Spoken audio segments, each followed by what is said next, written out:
تنها در شهر باختر در جنوب تاجیکستان در نیم سال گذشته 165 سگ بی‌صاحب و دایدو محو کردند.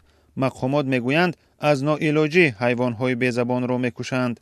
ما شرایطی هم را نداریم. در دیگه دولت‌های ترقی کردم. من مثل نسل گذشته جوجه رفتم.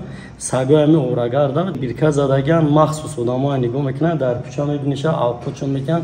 به قول مقامات سبب کشتن جانوران افزایش حمله‌های آنها به مردم است.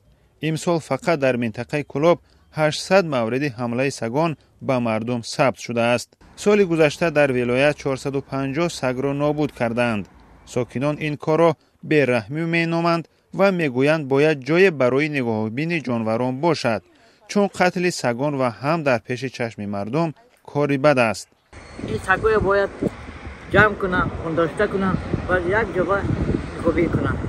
از طرف دیگر مقامات آنهایی را تنقید میکند که با هر راه میخواهند از سگان خود خلاص شوند. شهر باختر ترانزیتی بودم. از سگا را با چشم خودم دیدم که از رایون وخش، ای کلخوزوبود، ای خراسان، ای کوشونیان آوردگان. اداره بایتاری در ختلان سال پیش گفت که کشتن سگ‌های دایدو منع شده است، ولی این کار هنوز هم ادامه دارد.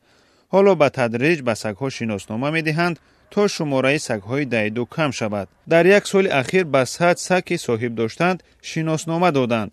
ده‌ها سگ دیگر را برای امین نگه داشتن از بیماری خطرناک هاره واکسین زدند.